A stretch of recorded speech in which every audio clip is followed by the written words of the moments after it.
Shalom seluruh jemaat yang dikasihi Tuhan. Kembali kita bersekutu walaupun secara online, tapi tetap kita bersuka cita. Karena Allah yang kita sembah itu Allah yang maha hadir, Allah yang adalah roh. Mari kita siapkan hati dengan satu pujian, Ku mau serupahu Yesus yang mulia.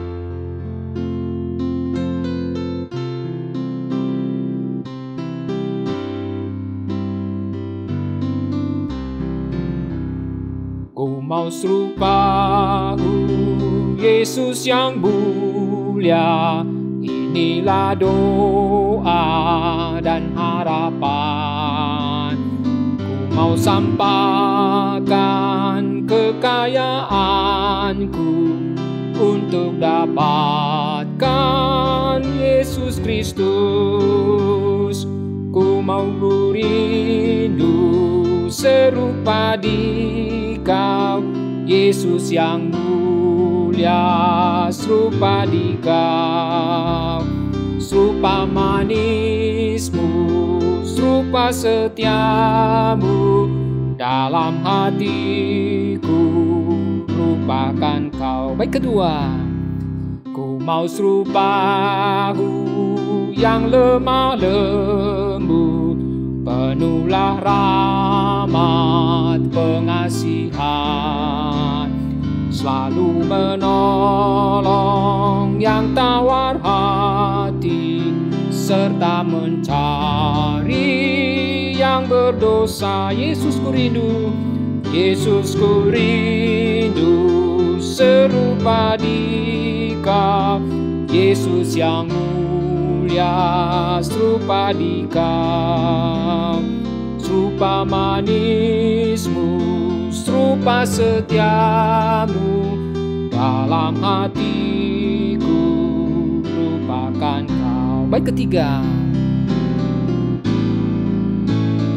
ku mau serupahu yang panjang sabar dan rendah hati, tak ada cemar, sabar menanggung aniaya siksa untuk selamatkan manusia. Yesus ku rindu serupa di Kau, Yesus yang mulia, serupa di Kau. Serupa manismu, serupa setiamu, dalam hatiku lupakan Kau. Mari kita berdoa. Bapa kami yang di surga, di tengah perjalanan kami di dunia ini, berbagai pergumulan, berbagai pencobaan yang boleh menghadang perjalanan iman kami. Tetapi pujian yang kami nyanyikan tadi mengingatkan kami harus memiliki tekad untuk semakin serupa dengan Engkau di dalam karakter dan sifat. Kami memohon Roh Kudus yang terus menolong kami, secara khusus di tengah pandemi. Kami mau terus belajar, tetap sabar, tetap tekun, memiliki penguasaan diri yang cukup, sehingga kami semakin serupa dengan Engkau. Dan kami rindu melalui firman Tuhan pada persekutuan ini, boleh terus menuntun kami. Berbicaralah ya Tuhan. Dalam nama Yesus kami berdoa. Amin. Dasar firman Tuhan yang menjadi renungan kita pada hari ini, saya ambil dari kitab Petrus. 2 Petrus pasal 1 ayat 6, ayat 5 sampai 8, ayat sampai 7. 2 Petrus pasal 1 ayat 5 sampai 7. Saya bacakan buat kita. Justru karena itu, kamu harus dengan sungguh-sungguh berusaha untuk menambahkan kepada imanmu kebajikan, dan kepada kebajikan pengetahuan, dan kepada pengetahuan penguasaan diri. Kepada penguasaan diri, ketekunan. Dan kepada ketekunan, kesalehan. Dan kepada kesalehan, kasih akan saudara-saudara. Dan kepada kasih akan saudara, kasih akan semua orang. Nah, khususnya kita fokus pada ayat yang ke-6. Dan kepada pengetahuan penguasaan diri, kepada penguasaan diri ketekunan. 2 kata kerja. Nah, Bapak, Ibu, dan saudara yang dikasihi Tuhan, penguasaan diri, ketekunan, termasuk bagian dari dalam kedisiplinan rohani yang harus kita kerjakan setelah kita diselamatkan oleh Tuhan Yesus. Tuhan telah melakukan bagiannya, menyelamatkan kita, menebus kita, dan menjadi anak-anak Allah. Tetapi di tengah dunia, kita mengalami penindasan, penderitaan, atau pencobaan. Kalau boleh dikatakan, tantangan ini ada dari luar diri kita, ada dari dalam diri kita.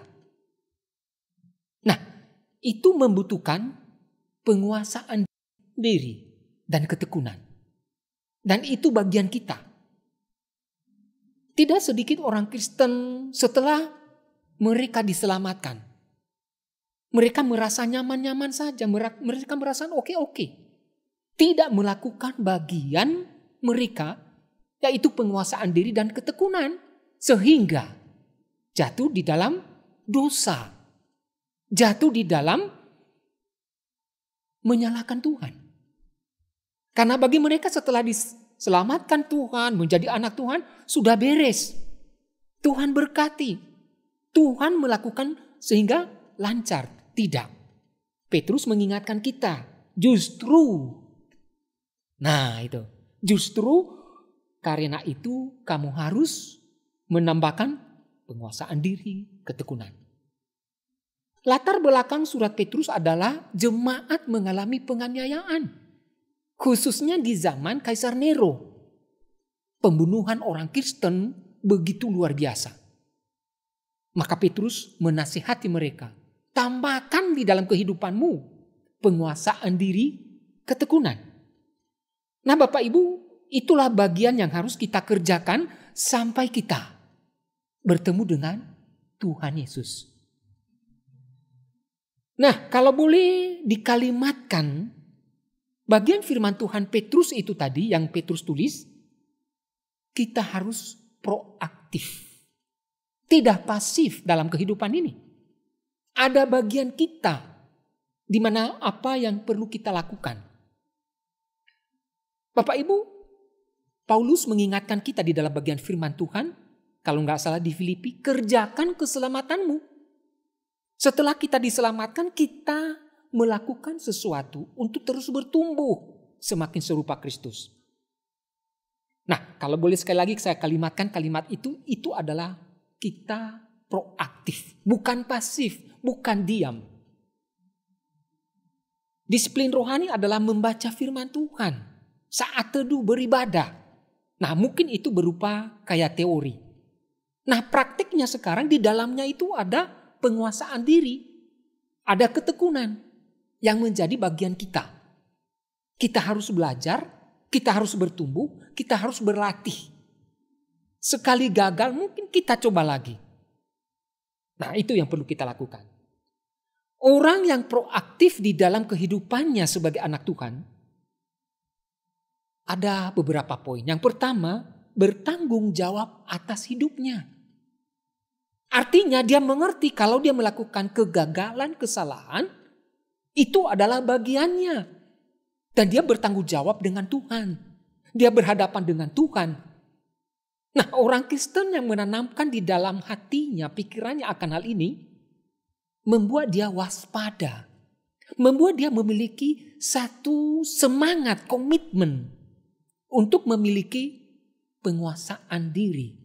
Untuk memiliki ketekunan di dalam menghadapi apakah itu tadi penderitaan, pencobaan, baik di luar diri kita maupun dari dalam diri kita. Perlu penguasaan diri dan ketekunan. Kemudian Bapak Ibu, bukan kita seperti Adam dan Hawa. Setelah mereka jatuh di dalam dosa, ketika Tuhan tanya dan datang untuk mereka mempertanggungjawabkan perbuatan mereka, ternyata mereka mengalihkan kesalahan itu kepada orang lain. Adam mengalihkan kepada Hawa, Hawa mengalihkan kepada ular. Itu namanya tidak bertanggung jawab. Padahal mereka yang melakukan. Nah, orang yang proaktif, yang bertekun dan memiliki penguasaan diri, dia harus bertanggung jawab atas dirinya. Paling tidak mengakui dosanya. Apalagi lebih maju lagi, memohon pengampunan kepada Tuhan. Itulah yang berkenan kepada Tuhan. Kemudian yang berikutnya adalah proaktif, artinya memiliki sikap pantang menyerah. Orang Kristen di dalam menghadapi kesulitan, apalagi misalnya dalam proses yang lama, termasuk pandemi, kita tidak boleh menyerah. Kita harus terus maju. Kenapa? Karena kita memiliki iman Allah beserta kita. Dia sudah berjanji, aku menyertai engkau sampai akhir zaman. Ya dan amin. Itulah yang kita pegang sehingga kita itu pantang menyerah. Apalagi kita mengerti bahwa mengimani Allah yang kita sembah itu adalah Allah yang berdaulat. Allah yang maha kuasa. Dia bisa melakukan apa saja yang dia kehendaki. Apalagi bagi anak-anaknya. Kita harus proaktif. Yaitu memiliki penguasaan diri dan ketekunan dalam hidup kita selama di dunia ini. Nah Bapak Ibu, kalau kita membandingkan orang yang pantang menyerah dan mudah menyerah. Kira-kira begini Bapak Ibu. Pantang menyerah mengambil inisiatif agar terjadi sesuatu. Artinya dia tidak pasrah.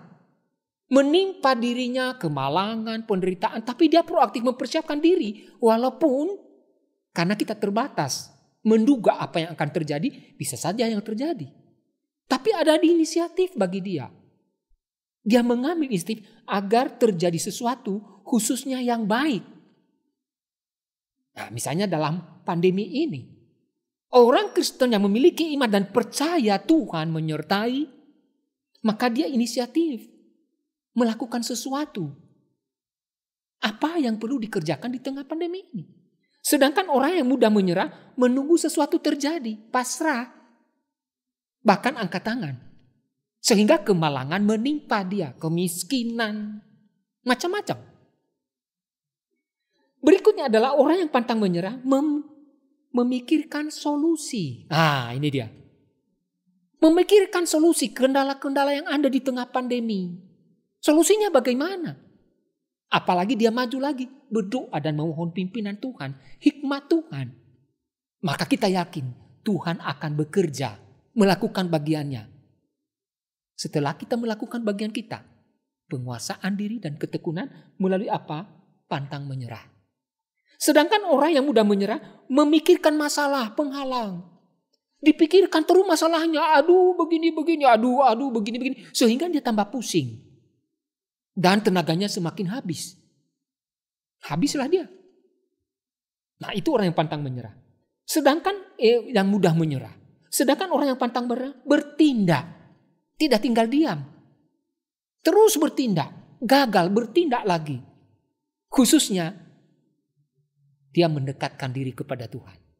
Kalaupun Tuhan tidak jawab. Kemalangan terjadi. Dia terus bertekun. Dan emosinya dikuasai. Sehingga tetap tenang dan dekat dengan Tuhan. Di dalam doa. Di dalam ibadah.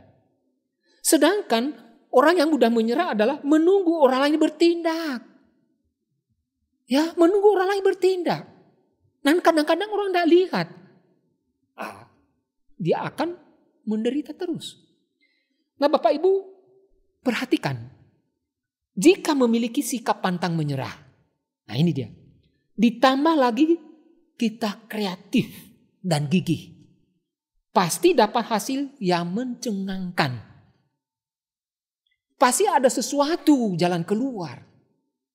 Karena Tuhan sudah menyediakan bagi kita.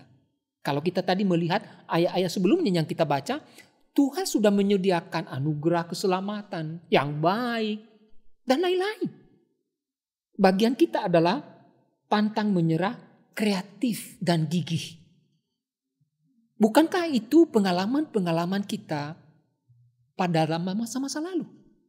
Ketika kita bertekun, memiliki penguasaan diri, kita kreatif dan terus melakukan bertindak, gigih, maka Tuhan membuka jalan keluar. Memberikan hikmat kepada kita di berbagai kesulitan dan pencobaan yang kita hadapi. Sehingga kita mengalami kemenangan.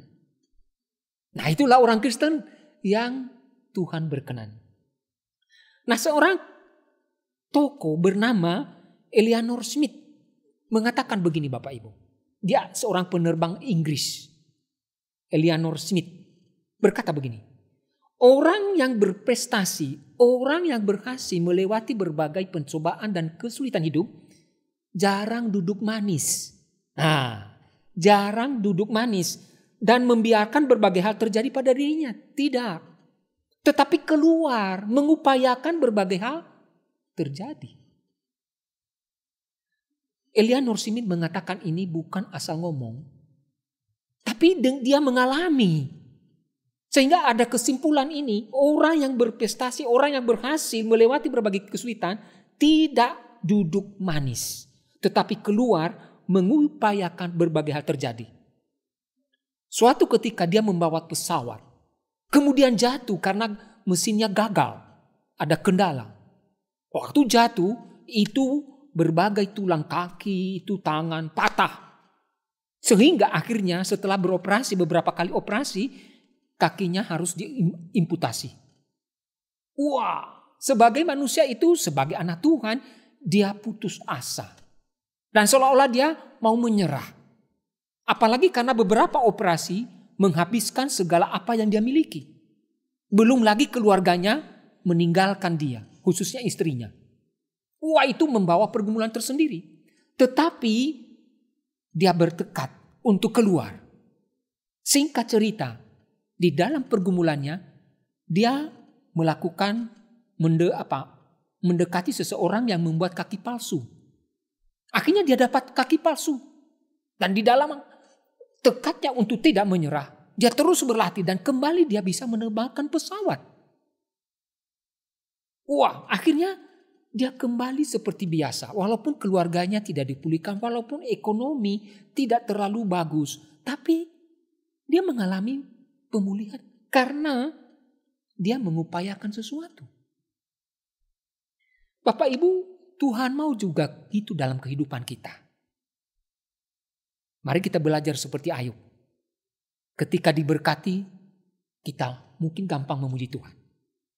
Tetapi ketika penderitaan dan kesulitan hidup, yang mungkin Tuhan izinkan untuk menguji iman kita, kita tetap bertekun di dalamnya.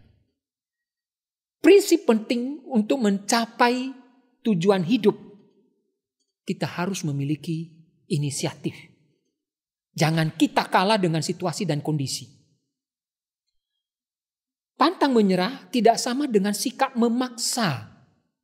Misalnya berdoa memaksa Tuhan, sampai berteriak, bahkan menyuruh-nyuruh Tuhan karena putus asa.